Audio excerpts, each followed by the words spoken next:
Hello, everybody. This is Anna Karenina by Leo Tolstoy. Part 5, Chapter 29. Anna's chief desire on her return to Russia was to see her son. From the day that she left Italy, she was filled with this idea, and her joy increased in proportion as she drew near Petersburg. She didn't trouble herself with the question how she should manage this meeting which seemed to her of such importance. It was a simple, natural thing, she thought, to see her child once more, now that she was in the same town with him.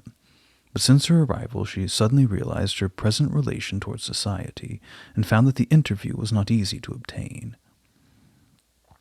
She had been 2 days now in Petersburg, and never for an instant had she forgotten her son, but she hadn't seen him.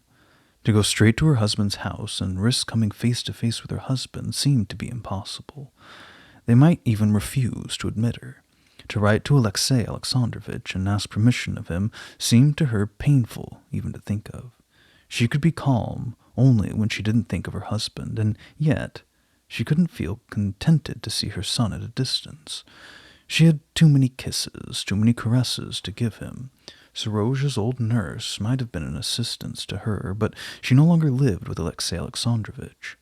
On the third day, having learned of Alexey Alexandrovitch's relations with the Countess Lydia Ivanovna, Anna decided to write her a letter composed with the greatest care, in which she would tell her frankly that the permission to see her son depended on her. She knew that if her husband found it out, he, in his part of magnanimous man, would not refuse her. It was a cruel blow to have her messenger return without an answer. She never felt so wounded, so humiliated. And yet she had to acknowledge that the Countess was right. Her grief was all the keener because she had to bear it alone. She couldn't and didn't wish to confide it to Vronsky. She knew that though he was the chief cause of her unhappiness, he would look upon her meeting with her son as of little account, and the mere thought of the unsympathetic tone in which he would speak of it made him seem odious to her.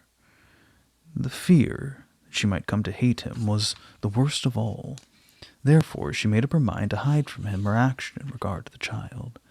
She stayed at home all day long and racked her brain to think of other ways of meeting her son, and finally she decided upon the most painful of all, to write directly to her husband.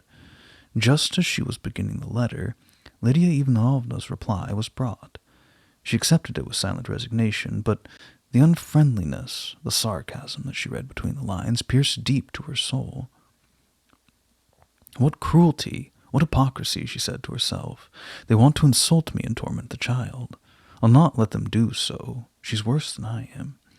At least I don't lie. She immediately decided to go on the morrow, which was Serozha's birthday, directly to her husband's house to see the child, no matter what it cost in fees to the servants, and to put an end to the ugly network of lies which they were surrounding the innocent child. She went to the neighboring shop and purchased some toys, and thus she formed her plan of action. She would start early in the morning, before Alexey Alexandrovitch was up. She would have the money in her hand and ready to bribe the Swiss and other servants to let her go upstairs without raising her veil, under the pretext of laying on Serozha's bed some presents sent by his godfather. As to what she would say to her son, she couldn't form the least idea. She couldn't make any preparation for that. The next morning, 8 o'clock, Anna got out of her hired carriage and rang the doorbell of her former home. "Go and see what's wanted. It's some baruina," said Kapitonowitch, in overcoat and galoshes, as he looked out of the window and saw a lady closely veiled on the porch. The Swiss's assistant, a young man whom Anna didn't know, had scarcely opened the door before Anna thrust a 3-ruble note in his hand. "Serozha, Sergei Alexeyevich," she stammered. Then she went 1 or 2 steps down the hall. The Swiss's assistant examined the note and stopped the visitor at the inner glass door. "Whom do you wish to see?" he asked. She didn't hear the words and made no reply. Kapitonowitch, noticing the stranger's confusion, came out from his office and asked her what she wanted. "I come from Prince Skorodomov to see Sergei Alexeyevich." "He's not up yet," replied the Swiss, looking sharply at the veiled lady. Anna never dreamed that she would be so troubled by the sight of his house, where she lived for 9 years. One after another, sweet and cruel memories arose in her mind, and for a moment She forgot why she was there. "Will you wait?" asked the Swiss, helping her take off her shubka. When he saw her face, he recognized her and bowed profoundly. "Will your ladyship be pleased to enter?" he said to her. She tried to speak, but her voice failed her, and with an entreating look at the old servant, she rapidly flew up the stairs. Kapitanowicz tried to overtake her, and followed after her, catching his galoshes at every step. "Perhaps his tutor's not dressed yet. I'll speak to him." Anna kept on up the stairs, which she knew so well, but she didn't hear what the old man said. "This way. Excuse it if all's in disorder. He sleeps in the front room now," said the Swiss, out of breath. "Will your ladyship be good enough to wait a moment? I'll go and see." And opening the high door, he disappeared. Anna stopped and waited. "He's just waked up," said the Swiss, coming back through the same door. And as he spoke, Anna heard the sound of a child yawning, and merely by the sound of the yawn she recognized her son, and seemed to see him alive before her. "Let me go in," she stammered, and hurriedly pushed through the door. At the right of the door was a bed, and on the bed a child was sitting up in his little nightgown, his little body leaning forward, and he was just finishing a yawn and stretching himself. His lips were just closing into a sleepy smile, and he fell back upon his pillow, still smiling. "Serozha," she murmured as she went towards him.